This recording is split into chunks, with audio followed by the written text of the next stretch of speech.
excited to be here. I'll tell you, it is no small feat that we are all still connecting in what I say the start of year 3 of a global pandemic, and we are still working with Teams, WebEx, Zoom, you name it.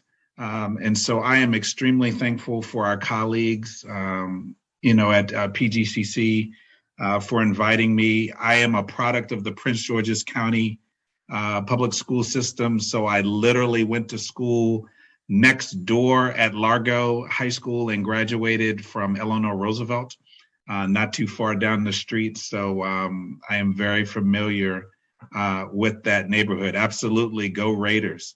In the interest of time, I am going to show you that not only are we NASA, but we're going to be moving at warp speed.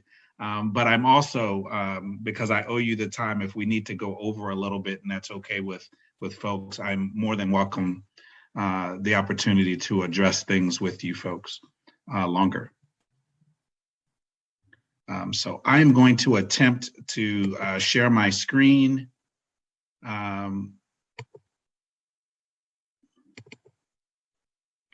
Okay. I think you all are seeing my slide. Is that correct? Okay, I see a thumbs up. That's great.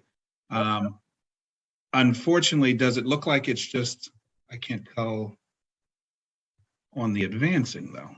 Okay.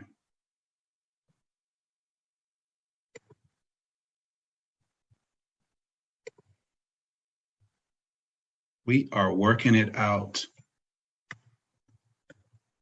Okay, I'm gonna go old school on this. So I'm Torrey Johnson. I'm with the Office of STEM Engagement at NASA headquarters, and I'm bringing you greetings from Southern Prince George's County today. And I am super excited to participate with PGCC STEM Week. If you learn nothing from this particular talk, you will learn always be prepared. That's the motto for Scouts, right? And so we continue to learn and adapt. I'm really thankful to be able to engage with you folks today. Are you seeing the second slide that says NASA STEM engagement, or is it like bridging 2 slides? We can see it, but it is bridging part of the 3rd slide. Okay.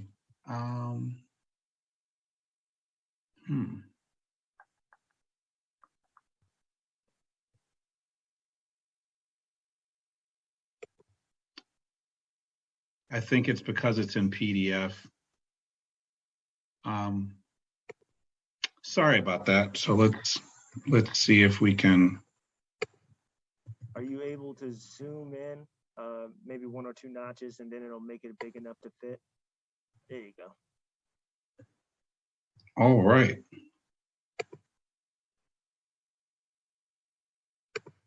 How's that? Looks better. Okay. All right, we're cooking now. All right. So here you see the Office of STEM Engagement vision and mission. It's all about what we're doing this week, White. We're immersing students in NASA's work. We're inspiring the next generation. You're the current generation to explore. And we do that by engaging you all in NASA's mission. On the bottom, you see that we utilize creative and unique opportunities for a diverse set of students, aiming for a diverse future and again, current STEM workforce, and attracting a diverse group of students to STEM by sparking interest and providing connections to our work. Now, I briefly want to tell you a little bit about the strategy for engagement. I'm only going to highlight the real difference, if I may, on the far left, is that there's an emphasis on diversity, equity, and inclusion with a focus on broadening participation. Over the past few years, there has been a heightened sense of awareness with respect to DEI, and I'm going to say A for accessibility. And so we just layer that on top of the work that we're already doing in those strategic goals. I will ask you if you jot down your questions, because I do know right now I can't see the chat. I I don't even want to attempt to try to look at the chat. It might derail what I'm trying here, but we'll make sure and capture this and be able to address questions. So I'm going to ask my colleague there, if you stop me at 4:45, no matter where I am, that way we can do a pulse check and make sure we get questions in. On the left, you see that NASA's thematic areas, these are our missions. We're talking about space science. We're talking about, heliophysics. We're talking about exploring the Earth, engineering. All of these efforts on the left fuel what we do in the Office of STEM Engagement. So I'm going to talk to you a little bit about MIRAP. That's the focus on minority serving institutions. But we also have these other colleagues that are focused on Space Grant, EPSCoR, and K through 12 efforts. So MIRAP focuses on higher ed. That's what we're talking about. And then you see some of the tools and platforms along the right that help us get our work done. I mentioned a little bit about broadening student participation. It's all about removing barriers and increasing the number of participants in what we do. And so whether it's a minority-focused effort, somewhat what I'm congressionally mandated to do, or in these overarching goals, looking at how we measure progress and success. How will you know that you are being successful in broadening student participation? We've got to have some metrics that push us in a particular direction. And so this is moving throughout the entire agency. Opportunities where there had not been sufficient engagement from diverse populations. And that could also include subsets of populations like community colleges, separate and distinct from four-year institutions, that we've got to make sure that we are intentional about our efforts so that we are not excluding or not having sufficient participation from particular groups. So a little bit about MIREP, M-U-R-E-P. We will have a quiz at the end. The focus is on minority university research and education project. What you see here are executive orders. What MIREP's aim is how will we be responsive to these federal mandates addressing historically Black colleges and universities, predominantly Black, tribal college, Hispanic serving, parenthetically, underrepresented and underserved communities, right? How will we address them as we're working on STEM? And that's really the key piece. So I'll show you a little bit our vision. We're focused on the research, academic and technological capabilities at minority serving institutions. We're also engaged in authentic student learning experiences. And I'm going to talk a bit more about that for this audience that we have here. And again, focused on the diverse future STEM workforce. What you are seeing are pillars of investment and engagement.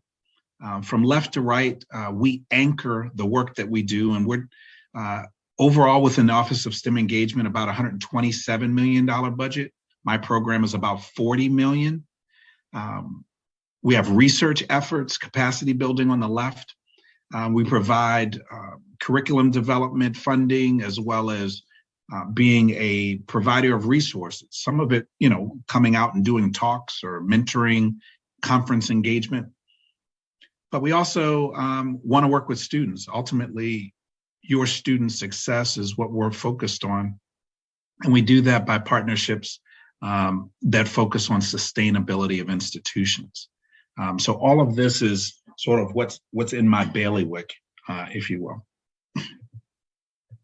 Now, how do we engage these institutions? You see from the left, mission-driven research efforts.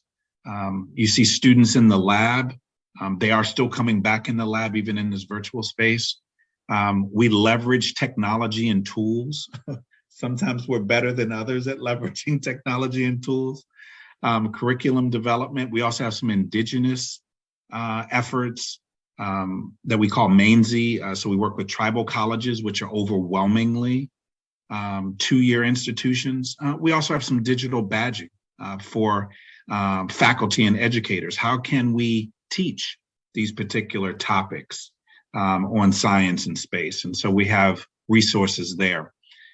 Within student engagement, a little bit further to your right, we have pre-college STEM learning experiences. So we're working with students, similar to what you're doing at PGCC, working with high school students. What's a bridge effort? What are those kinds of ways? How do we engage with students that are likely to matriculate at your institutions? We have higher ed STEM learning experiences. We'll talk about those, challenges and competitions, and then awareness events. NSBE is coming up in a few weeks in Anaheim. There are other STEM conferences that we participate in where we might engage with students that haven't really thought about STEM or their STEM journey. And then there are partnerships, internal and external.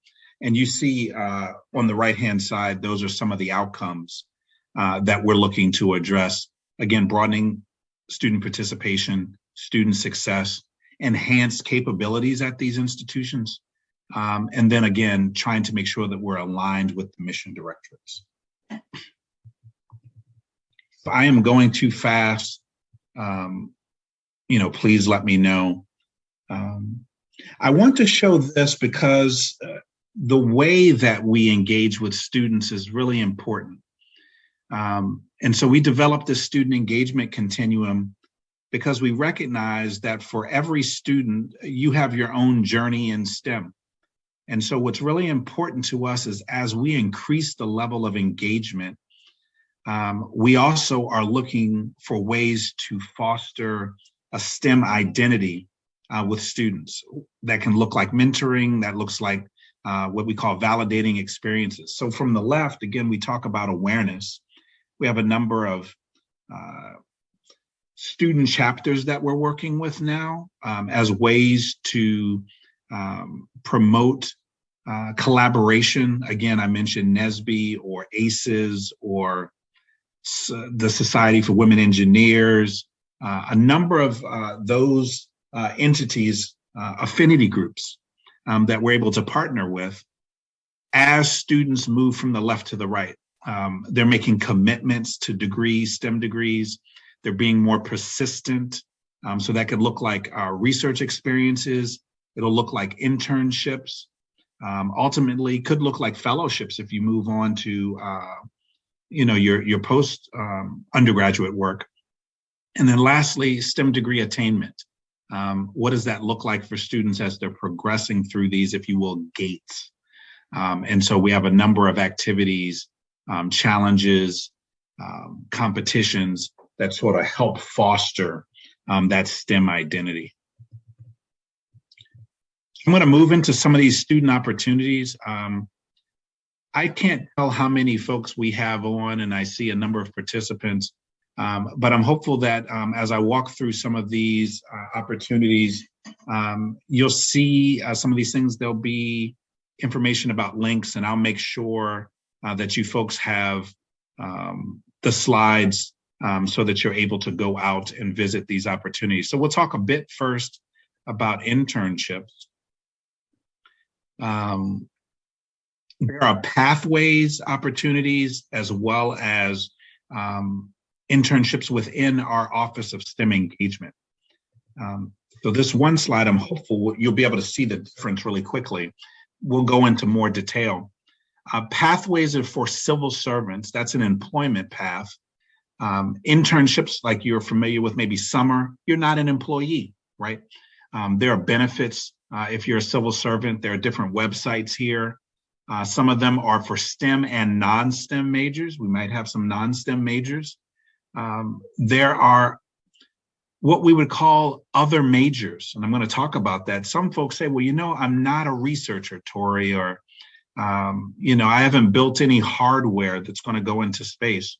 But there are also STEM enabling fields. These are your business majors, technicians. You could also have accounting. You could have legal, procurement, contracts folks. All of these are different kinds of positions that will lead us to STEM. Degree levels, you can say college sophomores for pathways. We have high school all the way up through postgraduate, and then the dates fluctuate.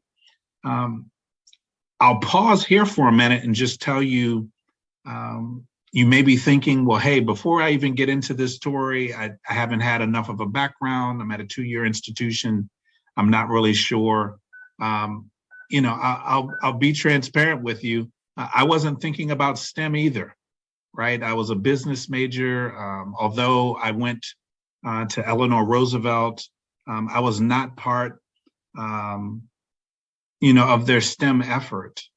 I was again focused on business, and that was comfortable for me. But down the street from my school was NASA Goddard. And so while I passed it every day, I didn't think about working there because my assumption was that's really for researchers. And, you fast forward after I graduated undergrad from Syracuse University and then got my master's at UMD College Park, again, not too far from you all. I started working at NASA Goddard, and I worked as a business analyst. And over time, I got more familiar with the technical work that was being done, and I was able to apply my business and analytical mind to what was happening in the research efforts. And so I worked in earth sciences for about 15 years, working with universities and operations and helping to construct laboratories and all of that good stuff. I started to work with the indigenous community. And then I came over and started leading this STEM program out of NASA headquarters. And I've been doing that for the last 3 years. But I only segue to that point to share that your path may look very different than what it is now. So these opportunities are to get you engaged and exposed. So these OSTEM internships, they're stipend paid. They're not volunteer. You don't have to volunteer. You're going to get paid over the summer. You are mentored. You participate in different kinds of activities, and we have them for fall, spring, and summer. Matter of fact, the summer opportunities just closed last week, but there are some other ways that you can engage. Fall and spring are both 16-week opportunities, so maybe there's a chance that you might augment what you're doing in your studies and be able to engage at a local center. NASA Goddard is probably 20 minutes from where you are, so maybe in your fall or spring you might consider that. But again, summer internship opportunities, those are 10 weeks. That deadline was the first week of March, so you're probably looking for the fall. NASA facilities and centers, I mentioned Goddard, that's in Maryland. I'm assuming, again, we're talking about folks here, but you're not restricted to only apply in Maryland. So right now, folks are doing internships virtually for this summer. We're hopeful that that'll be able to switch back soon. But you can see our facilities around the country, predominantly coastal, West Coast California, Texas, Houston, Kennedy Space Center in Florida. And then I've talked a little bit about the East Coast, and then Glenn Research Center in Cleveland, Ohio. Eligibility, you must be enrolled in a degree granting program. Again, I said high school all the way up through graduate level, 3.0 minimum GPA, and at least 16 years of age at the time of application. Also, U.S. citizen, that's important. There are other opportunities if you are not. Those are held at our Jet Propulsion Laboratory in California. I'm watching my time. I just want to show this screen. If you go onto the intern.nasa.gov and you start looking for opportunities, this is what it would look like. There'd be a host of them that you can select from. You use a single application to apply for multiple opportunities. And those would be dependent upon, like you see, whether it's an in-person or virtual, the year you are in school, preferred major, and the like. Juxtapose that to pathways. Remember, I was talking about the civil servant position, and you see U.S. citizenship, you must have completed 30 semester hours. You must be currently enrolled They talk about the different kinds of programs, accreditation and ABET if you're in engineering. And then you're able to see how close are you to graduation. So this may be a path for you moving from college to the workforce. So different program requirements. Also, if there are any veterans, there's also a veterans preference. I should make note of that. There are preferred, I only say preferred in quotes, fields of study, and you see those STEM, tech, engineering, science areas. But also, as I alluded to earlier, there are majors, education majors, management, HR, and the list goes on, that are related to and absolutely help with the delivery of science at NASA. There are some benefits to being a Pathways intern. There's promotability. There are literal benefits, life insurance, retirement, all of those things, paid holidays, and the opportunity to rotate through different organizations. It's all meaningful work. I'll say that for both internship opportunities, but it really will depend on where your study is, how you are in your studies. Does it afford you an opportunity to transition this way? Are you able to do this during the school year or after? So again, those are all things that you can query, and folks on the team at NASA will be able to help you with that. Quickly, not knowing a full audience there are some applying and resume tips that we'd want to share with you. Really important that you are putting not just your best foot forward, but your best application forward. Last year, there were 27,000 applicants for our summer internship program. Huge amount of interest, which is really exciting, especially when we consider that it was all for virtual opportunities. And so when you're applying, we want to make sure that you're aware of the opportunity you're applying for, right?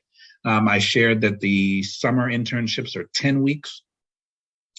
The spring and fall are 16. So you'd want to know what you're applying for. You also want to know what you want to convey. The applications they're not very lengthy. They're going to require maybe a recommendation, obviously, your transcript, cumulative GPA, those kinds of things. But you also want to figure out where are the areas that I want to put most emphasis in my application. I always tell people when you apply to NASA, you should know why do you want to apply to NASA. That'd be a great thing to articulate to folks that might be able to cause you to stand out. So when you're looking at applying for Pathways, that's a usajobs.gov account. I have one, so you're going to have to get one. It's the only way we can apply for these kinds of things. And there'll be opportunities listed as student trainee. You also want to set up a profile for our students. No matter how old you are, we all have to set up profiles so that we can get these automatic announcements. So again, consider building your resume in USA Jobs. So you may have created one outside. There are specific fields that have to be completed. So you want to cut and paste into that because it may not port over exactly the same and you don't want your data to be missing. Again, resumes built in the system are preferable. Some resume tips, contact info, professional email addresses, boobaby@gmail.com might not be how you want to be characterized, when you are sending messages. Please remember that text talk doesn't necessarily translate to professional talk. So just remember not to be so informal. I'm of a particular age, so I still check spelling and grammar even in my text. I have college age children, so they don't care for it, so I know you don't. But again, if you are texting, do that. But especially in email correspondence, make sure you're spelling things out. Include all your major education factors, and make sure you read the vacancy announcement. Be clear, what am I applying for, and how will I best highlight my resume to reflect why I'm a good candidate. Some additional tips, your work experience. So in the government, you're not limited to one page. Private industry and some other spaces that may say 1 to 2 pages. I don't even know if anybody can fit it on one anymore. But consider the school projects that you've had there on campus. If you lack job experience, if you've worked in the lab, you had some group projects, it's a great way to showcase leadership, being a team player, delivery of, particular accomplishments, milestones, all very important. And big now, and you know this really well, computer and technical skills. What are those things? Not just Word. That's what we used to have to say. Oh, we know the Microsoft suite. You're going to have to know a lot more than that. And again, dependent upon what you're applying for. So if folks are interested in Java and Drupal and you're doing web development, then do that. If you need to have, some other forms of software and hardware, please do that. And please, if you have engaged with NASA, again, whether a project or an internship or some capacity, share that experience and detail that for us. Describe your experiences. Resumes should be results driven, quantitative and qualitative, if at all possible. Use action words. What did you do? How did you do it? We talked about the computer proficiency. And please make sure that you apply by deadlines early and often, right? So you want to get that in. So in case there are any glitches like Mr. Johnson had today, you actually have time enough to address that before something comes due. With the volume of applicants that we see on many of our opportunities, folks probably won't be as accommodating unless there was a major system issue, okay? So you don't want all that hard work to be for naught. You want to make sure that you're addressing everything and that you're giving yourself enough time to make sure that you hit all the marks.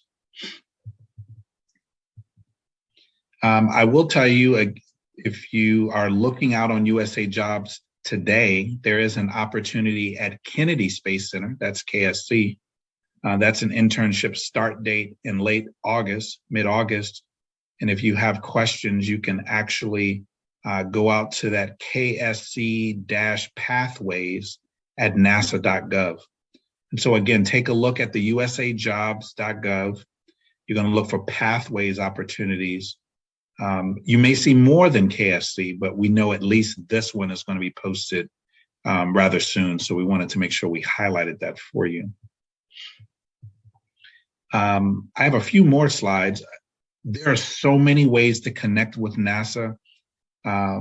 Their career websites, the pathways, the internships, and then the host of LinkedIn, Facebook. I even know that there's Pinterest. I don't use it. But there are other forms of getting connected, and you see that Instagram, Facebook, all focused on NASA interns. So it's a great way to connect with other students that may have had a successful application. You're wondering, hey, I applied and I didn't get any information back. What worked? Use your network. So I really want to encourage you, the village of students, whether they be there at PGCC or at neighboring schools. You've got your colleagues up and down the Beltway that may have gone for an internship. Start there. Use your network.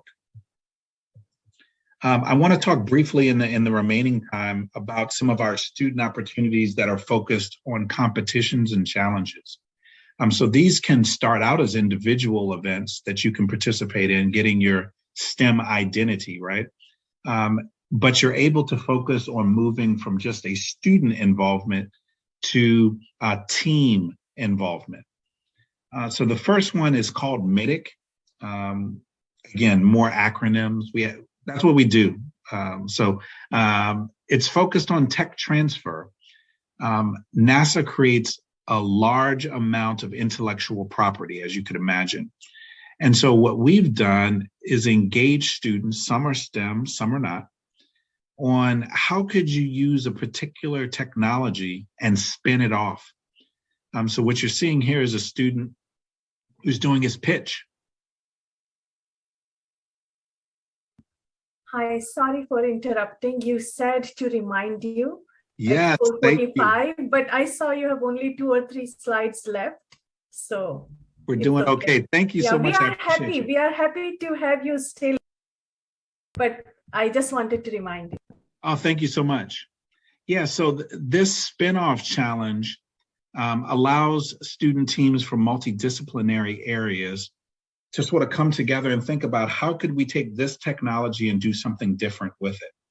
And so they submit concept papers, and then they get some training from experts in the field. And ultimately, for those winners, they're coming and they're pitching like Shark Tank.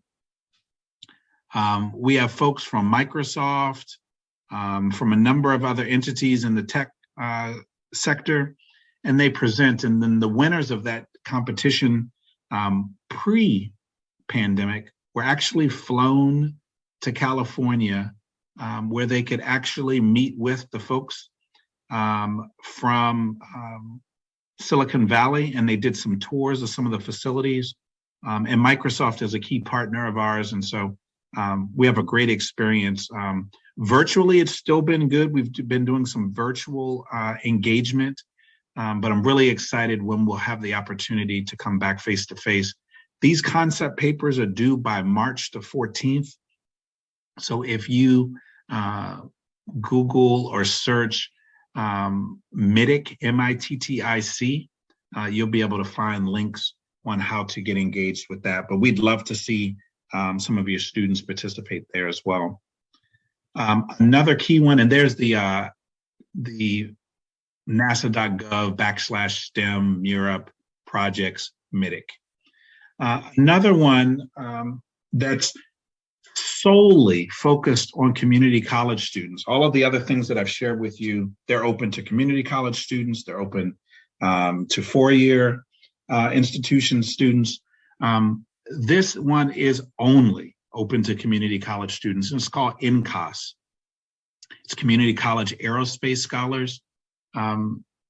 It is around encouraging overwhelmingly underrepresented and underserved community college students to not only finish their 2-year degree. We want to encourage that. We know that is primary focus, but also encouraging them as they move forward, if they're looking to move into the STEM workforce, moving toward a 4-year degree, and then branching out into how they can engage with NASA in different ways. And so you see here, we had over almost 600 students complete these stages. And so there's an online component, and you'll see on the next slide how you can get engaged there. So that means anybody can participate. You can do it right from your own home. And then we have mission 2, which is about engaging. So we have team mission, so you can build a team. You'll have virtual dollars to do your mission, and you can focus on that. There are virtual pieces. There are also elements that can be done on a community college campus, and there's also a career simulator. So you can figure out what would it look like for me to engage with folks who are doing this full time. And then lastly, mission 3, for these winners, if you will, for that graduated experience with INCOS, you'll be able to come to a NASA facility and engage with our teams right there at the various NASA sites around the country. Currently, we've had over 181 colleges participate from 30 states, and you see some of those experiences there. We've got room. We have a lot of engagement around the coast and edges of the country, but the Midwest, Central USA, we still got some work to do. So our teams are looking to engage there. Again, you can see the information from my colleague, Dr. Fullwood, But really, you can just go to go.nasa.gov incas-campus, or you just, you Google INCAS. We have our next registration session. It's happening by April 20th. Applications due by the 27th. That's again April. And again, focused on U.S. citizenship, high school graduate or equivalent, at least 18 years of age, and attending a U.S. community college, and are able to commit to a 5-week online session. That's again for the virtual space, but fantastic engagement. Again, we really missed the in-person, but I'll tell you, this team has created some very nice virtual engagement, and gamification has been really key. And so I think students have still been enjoying this particular process. Lastly, a few more links. I talked about intern.nasa.gov. So that's going to be, your quick gateway into opportunities. We talked about usajobs.gov, really important, also tips and tricks with respect to your applications. But I want to highlight the one there in the middle. It says science.nasa.gov. There are learner opportunities, and you will just see pages of opportunities on that particular site. There are research focused. They're going to be internship and fellowship focused. You might say, "Hey, Mr. Johnson, I'm still working on the associate's degree." That's what you're working on now, and you might know someone at the moment that may be pursuing graduate work or doing something else, so you can share those opportunities. But you also don't know, again, about your own journey. So I am going to end it there. You've got some contact information things, but all of these will be available to you. And so with that, I am going to stop sharing. You've been seeing slides all day. And so I owe you more time. So please let me know if there are questions. That's the end of the presentation. But I'd love if there are questions or things that I might be able to address with you folks.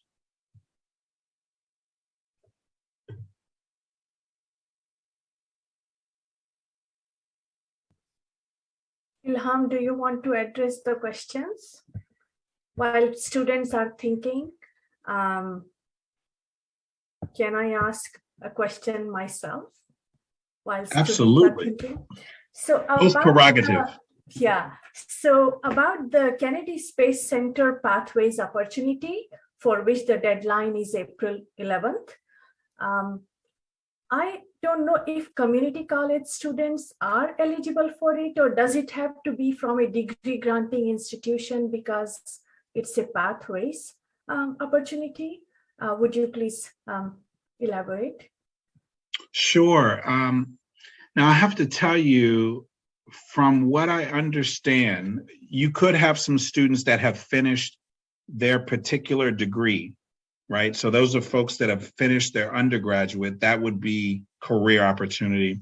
But there are also pathways internship opportunities, and you do not have to have graduated from a 4-year degree for that. You just need to be matriculating in a program. Okay, so do you have to be enrolled in, like, can our students today, like those who are here, are they eligible, or do they have to be part of like university? No, I think for that internship opportunity, again, not for a job opportunity, they may require that, but for an internship opportunity, you just need to have completed some credits. And I think I put those things in the link there. Yes, I saw. Completed some credits, and they are matriculating toward a degree. That degree happens to be an associate's degree, but they are still students who can apply for an internship opportunity. Oh, thank you. That is a big thing because, okay, I am going to continue to promote. Yep, and we'll get, and I'm happy to get someone from the Pathway team to connect with you. You and I can do that offline, so that they can delve into that a bit further for you. Okay, thank you. Students have questions in the chat. Okay, I can pull up the chat. Let me find a way why they can't access their microphone. Someone did ask, when does the application window open for internship pathways for the summer? So that's a great question. A lot of this stuff for the summer is almost over. So you have to think about, we try to fulfill all of the positions for the summer by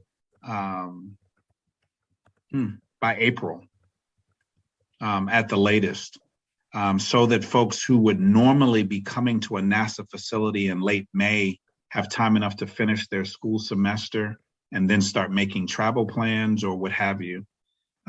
So that's why that's the case.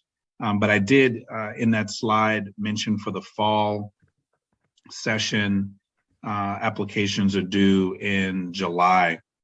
Pathways is really interesting. So like with this Kennedy opportunity, you see that they're accepting applications through April 11th. So that, that's a specific time frame. The general time frame, it's going to be July for the fall. I think around October for the spring, October, November, and then March for the summer.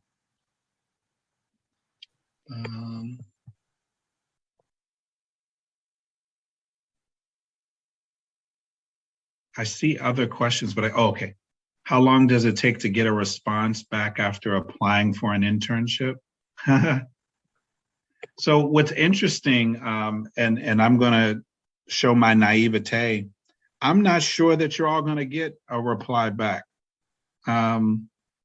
With 27,000 of them, they're probably going to say we received it. So I would tell you, if you applied by last week and you haven't heard anything by, the first week of April, it's, that's probably going to be difficult. Oh, I was looking in the question and answer. I'm missing the chat. Sorry about that. So as a non-traditional student,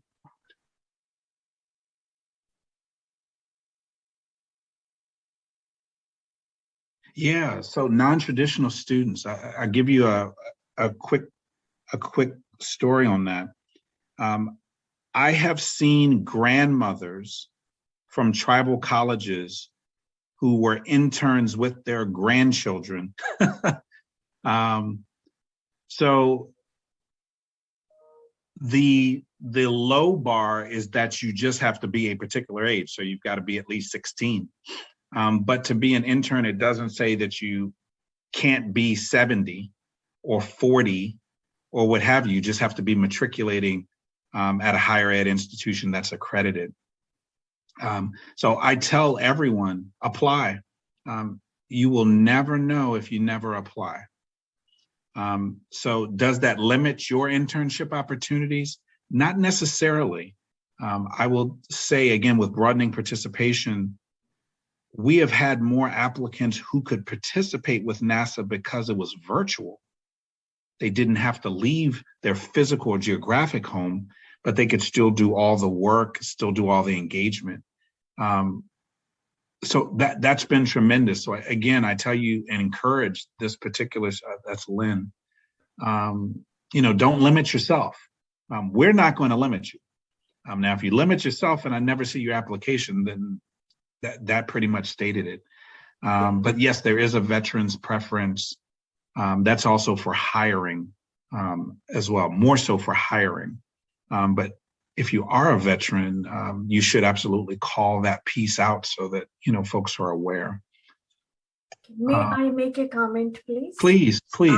Lynn, to answer the first part of your question, a few years ago, one of our students did her NASA internship, summer internship in the solar physics division. And she is also a non-traditional student. She started the college after her own daughter was already in PGCC for 1 year. And she did her NASA internship. So just wanted to give you an example of another student who is from here.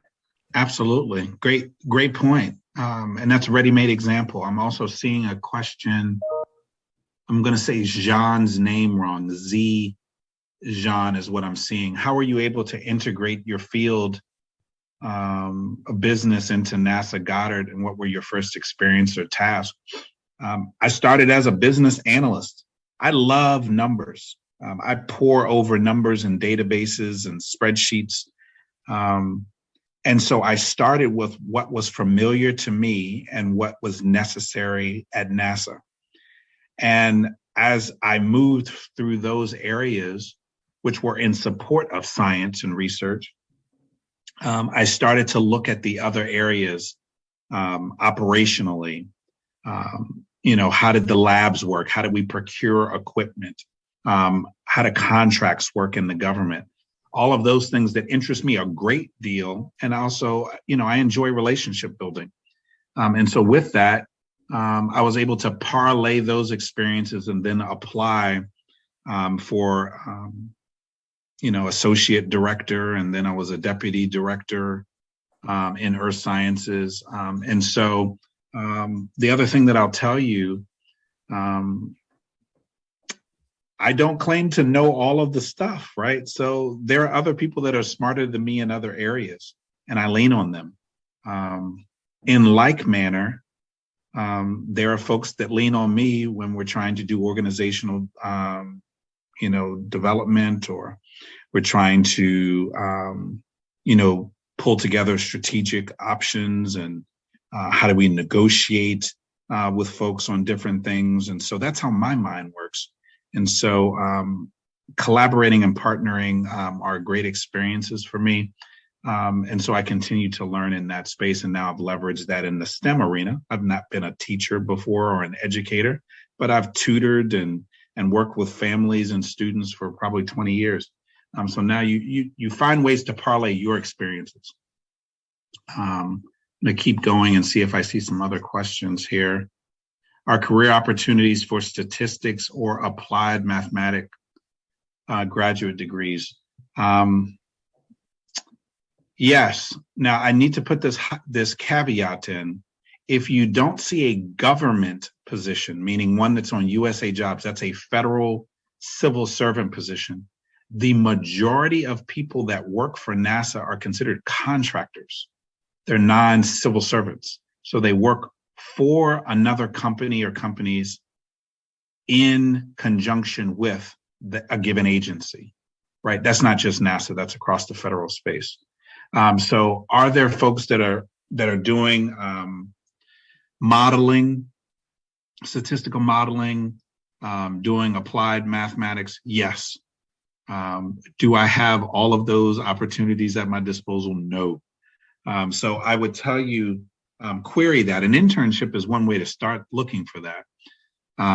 But you could also get lost in the number of NASA websites and just check and see what area or areas focus in that space. That's what I would encourage you to do there. That's for, maybe that's Angel. I'm not seeing the full name. And then how long does it, we talked about the responses for internships. I have two more questions. Yes. So go ahead. In general, what happens is two things we have noticed in our college. At least I have noticed, because I'm always pushing students to apply, like at the rate that they get tired of hearing from me, but I do it. So one thing is, like, when we ask students to apply for internships in summer or ask if they are interested, oftentimes their response is that, no, professor, I want to graduate and I don't want to be doing internships, or I am working. And I respect that, because people have different needs in everyday life, and maybe somebody wants to graduate and go to next level of school. What would be your advice? Like, internship seems so necessary now, as opposed to just graduating and getting a 4.0 GPA and doing nothing else. So what would be your advice? How to balance it? Or yeah. So everything is always relative, and it depends for this reason, and you're spot on. if I was looking at hiring someone that had a 4.0, and let's use the extreme, no internship experience, no lab experience, et cetera, but they were killing it in the classroom, right? Versus a student that maybe they had a 3.0. They've had a couple of internships, they volunteered, they were in the lab. Tori might look at the 3.0 and say, hey, they've got a balanced, somewhat balanced way that they approach their academics, their academic journey, because that's the full spectrum, right? It's not just the classroom. Classroom is critically important, so don't get me wrong there. But, we're looking for people who have had exposure. And what does that look like? So for an internship, maybe your 4.0 looks really good. But for a job, they want to know what's transferable. How did you use what you learned in the classroom? So those are really important. I think any opportunity, and again, that's why we're sharing, whether it's a student challenge, a competition, working in the lab or working with a professor, all the way up to internships, et cetera. You want to find ways to enhance your collegiate experience and make you more professionally attractive. I don't know how else to say that. When folks are looking to choose, because, people are trying to hire someone they're going to invest money and time in. And it takes a longer amount of time to get people who have had next to no experience. Now, you're going to get exposure, but you want to be able to say that you saw something. You also, and I'll put this in here for free, you want to see what things you're not interested in. One way to do that is by interning, working in some particular spaces. So you can say, hey, I've been studying such and such, earth sciences, for the last 3 years. But pandemic and everything, I really haven't had an opportunity to engage as much as I want. You want to try to engage as soon as possible. So you can figure out before you go out there looking for jobs and you find out, I don't really want to do this. So you want to have that exposure to help you make some decisions before you need to make major life ones. That's what I would say to them. Thank you. And the other question I had was, earlier you mentioned about preparing your application well. That is an important factor. And a lot of times our students seem to be more humble than like students from other big universities. And sometimes we think that, okay, those are for big school opportunities, not for us. So could you please advise us on that? Yeah, so what I would say is you're going to have to be your own cheerleader. I learned that working with scientists, right? And I say this lovingly because I know a fair number of them. If you don't toot your own horn, a lot of times no one else will. You could do something extraordinary, right? And then people will somewhat figure that out. But there are a whole bunch of people working in your various fields.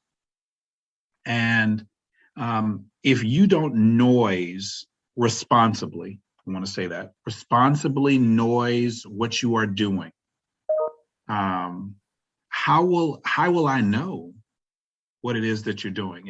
If your resume is your first introduction to me, and you put 3 sentences about what you did in the classroom, you say that you're working on your physics degree. I don't know what courses you took. I could assume you took physics course, but I don't know if you did anything else. Did you work in any clubs? Did you partner with your professor? Did you volunteer and teach a STEM camp? I have no idea unless you brag on yourself.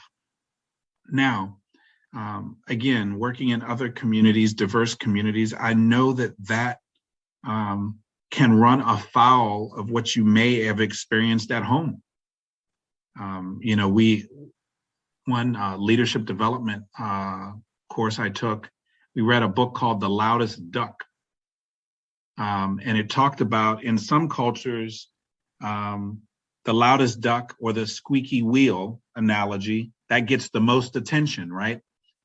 People hear you because you keep hullabaloo, you keep raising your hand, ooh, ooh, ooh. Well, guess what? If you are the loudest duck and you are being hunted, you get shot. And so that was part of that discussion, that culturally, the notion of bragging or being humble, extremes again, can look different ways. So how do you address that? Talking with peers, folks from your background or whatever. Look at ways that feel comfortable for you, right? Because you're going to have to articulate what you were working on and what you studied, and then practice makes perfect. So some of it is getting with your professor or a mentor, and that's why mentorship is so important. Plug for mentorship. Having someone who's not vested in your academic grade. So someone that can just say, so talk to me, and I'm seeing one person's name, Eric G. So Eric might go to not his main professor, but some other person or colleague or mentor. Again, that's why internships are important. And you could go, I'm struggling with sharing what I did on this particular project. I did a lot and I did a lot of teamwork, but I feel like I'm bragging a bit and I don't want it to come off a particular way. Someone could mentor and coach you through that, so that it could be a great experience, because I'll tell you, companies, organizations, universities, they want to see people not with a lack of humility, but confidence, right? I'm confidently sharing what I did in an exceptional way, or I overcame adversity, and I'd like to be a part of your internship or your company or your experience, and here are the reasons why. And all of those can work well in your favor. Great question.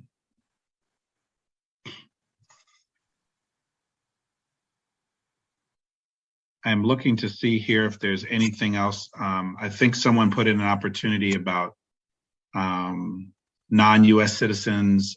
If you're looking for internships, you could check with our colleagues at JPL, the Jet Propulsion Laboratory. The other NASA facilities, for their internships, they're not going to be for non-US citizens. There is a question from the career folks. How can we secure a NASA representative? You could email us. I'll put the email address for our group, and then someone could reach back out to you. hq@mirup@mail.nasa.gov. Yep. And then I can make sure someone follows up with you. I applied for some NASA STEM summer internships. I have still to hear back. Is there someone I can reach out to? Yes. You could send it to that same email. They also might have a contact piece. This is Jay.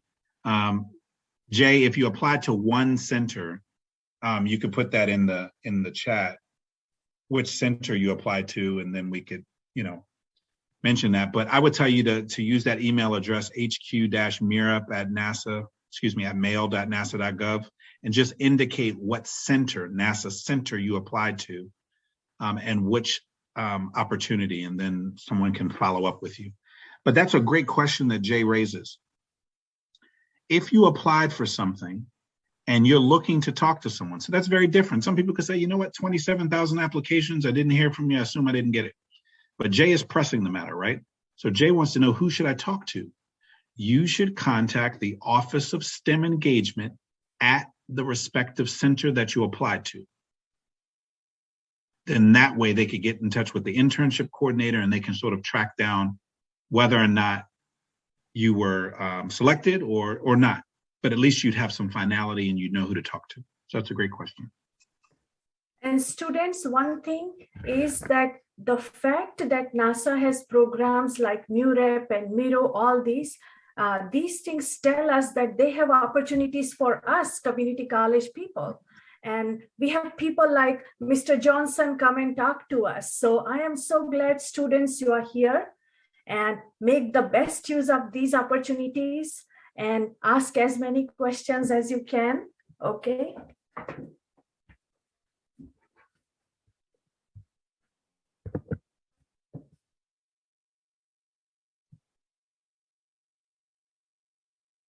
Anybody else? Oh, let me see. I see two more.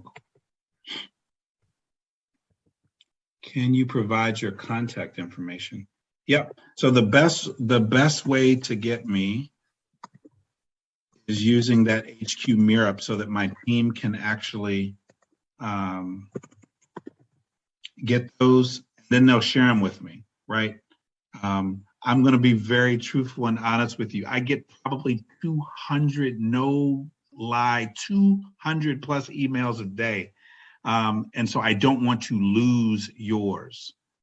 So therefore, if you send it to the HQ mirror, I have an admin team, and they'll be able to figure out, one, they'll look for answers if you got specific questions.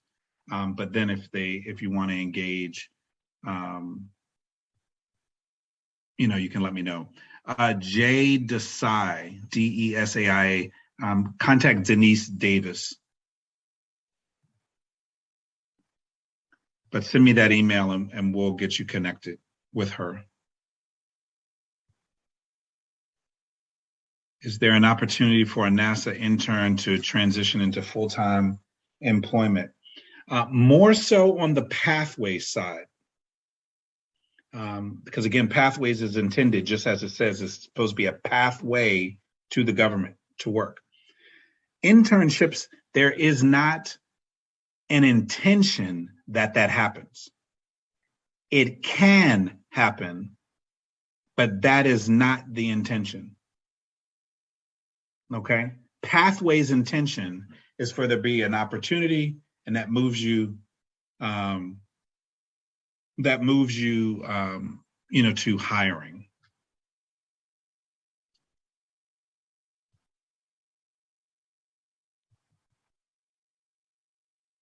So for that student, again, that was trying to contact Goddard, send the email to the HQ-Mirup address. I'm just giving you the name so you can reference it in the email. And we'll make sure that gets to the right folks. I don't want to blast their emails out here.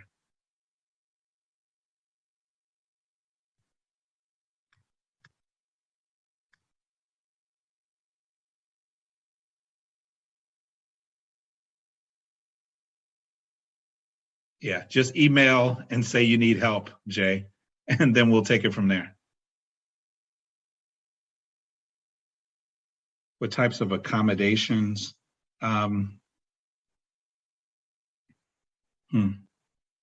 So right now, I can only speak of what I know. I know that, again, we're not aiming to put up more barriers than necessary. We're trying to remove those. We have interns with hearing impairments, visual impairments. I recall a young lady when I was back at Goddard, she was in a mobile wheelchair. And so we ensured that desks were moved so that she could get in and out of the room with as little help from us as she required. So I am just using those as examples. Those are some of the physical or visual disabilities. There are others that may have other challenges that are not visible. And so we aim to work with individuals on an individual basis. So I don't want to go any further there. I just encourage people to apply. If you are comfortable stating what your documented disability is and that's comfortable for you, so be it. If you are not, and you apply and you want to address that after selection, so be it. But we are not in the business of making it difficult for people as best as possible, we try to address all accommodations. And that will also, let me just make mention of this, that will also depend on what the task or aim is, right? If you're, there are some folks that work on field campaigns and they need to go out. If you're not able to do that, then, you'd state that I'm not able to do that. I prefer to be in the laboratory or doing this or that. And so those things are also addressed. But great question.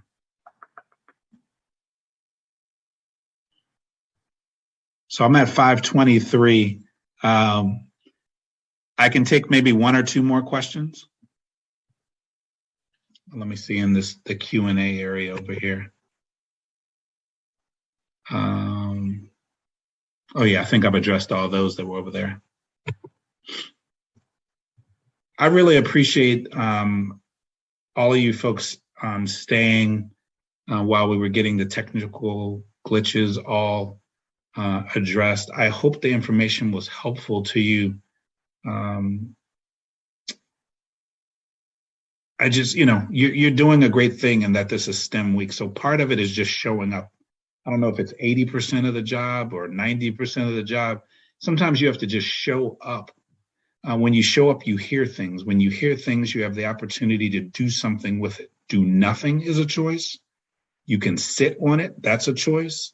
You can share it, or you can walk it out. And some of you will end up walking it out, and that's going to look different for each one of you.